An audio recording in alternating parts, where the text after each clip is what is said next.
Bonjour à tous, nous poursuivons avec la 8e Mishnah du 6e Pérec. La Mishnah nous enseigne Rabbi Shimon ben Menasia, mais Rabbi Shimon ben Menasia nous enseigne et nous dit Mishum Rabbi Shimon bar Yochai, au nom de Rabbi Shimon bar Yochai. À la fin de la Mishnah, on verra un enseignement de Rabbi Shimon ben Menasia, mais qui est à son propre nom, pas au nom de Rabbi Shimon bar Yochai. Là, il nous rapporte au nom de Rabbi Shimon bar Yochai, Anoï, la beauté, Ve'akoach, la force, Ve'osher, la richesse, Ve'akavod, les honneurs, Ve'chokhma, la sagesse, Ve'zikna, dire la vieillesse, Ve'seva, donc d'avoir Zikna, Ve'seva, donc un âge avancé, Ve'banim et les enfants. Tout ceci, Naël tzadikim et Naël haolam, c'est beau pour les tzadikim, mais c'est beau aussi pour le monde.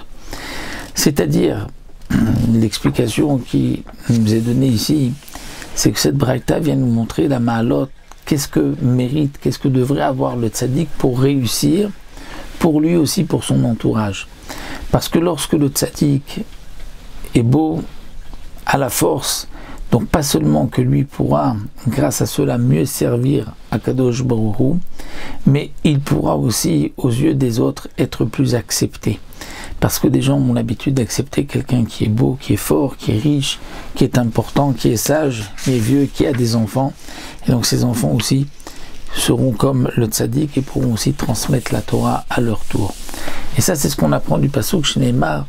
Et donc nous allons voir dans tous les psukim mentionnés ici, tous ces points importants qui sont bons pour les tzadikim. C'est marqué Ateret Tiferet Seva. Donc Ateret Tiferet, donc une couronne Tiferet, donc de splendeur, mais c'est Seva, c'est-à-dire lorsque quelqu'un, donc Seva, et donc la vieillesse, la sagesse, mais derrière Tzedaka Timatse, dans un chemin de Tzedaka, tu trouveras. Donc de ce passage, qu'est-ce que nous apprenons? Nous avons Tiferet, c'est la beauté, nous avons la Zikna et la Seva aussi, et comme c'est marqué, Vomer Ateret Rachamim Oshram, donc la couronne des Chachamim, c'est leur richesse, donc nous avons aussi la richesse, Vomer Ateret Zekenim Bene Banim Betiferet Banim Avotam. Donc la couronne des sages, des Zekenim, c'est leurs petits-enfants, leurs enfants, Tiret Fanim Avotam, et la splendeur des enfants, c'est leur père. Donc là, nous avons aussi, dans un passouk, donc nous avons vu la beauté et les enfants, puis c'est marqué aussi Tiferet et Banim, et encore, Vomer Tiferet Bachurim Kocham. Tiferet, la splendeur des Bachurim, des jeunes, c'est Koram, c'est leur force, donc nous voyons le Kohar qui a été mentionné. Et ensuite, c'est marqué Vadar Zekenim Seva, donc la splendeur des sages dans leur vieillesse.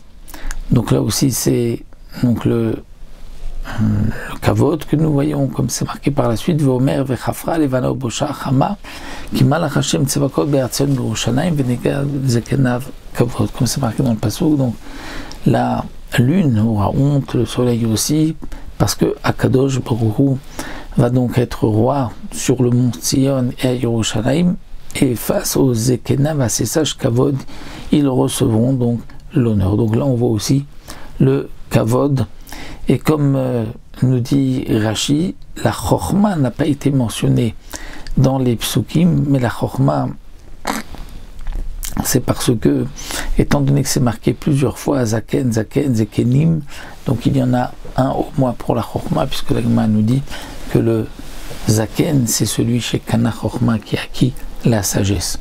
Et la Mishnah termine avec un enseignement cette fois-ci de Rabbi Shimon ben Menasia lui-même qui dit Elu Sheva Midot Shmanu Chamim la Tzadikim Kulam Kamu Berabi Ubanav. Ces 7 midot qui ont été mentionnées, la beauté, la force, la richesse, etc., les enfants, les honneurs, tout ceci, ces 7 mentionnés ici, que nous avons vus, qui sont bons pour les tzadikim et pour leur olam, eh bien, tout ceci s'est accompli chez Rabbi et Banav, chez Rabbi et ses enfants. Puisque Rabbi Yehuda Hanassi et ses enfants avaient ces 7 midot. Parfois, il peut y avoir des Chachamim qui ont une partie des 7, mais pas toutes les 7. Mais Rabbi et ses enfants avaient tous les 7.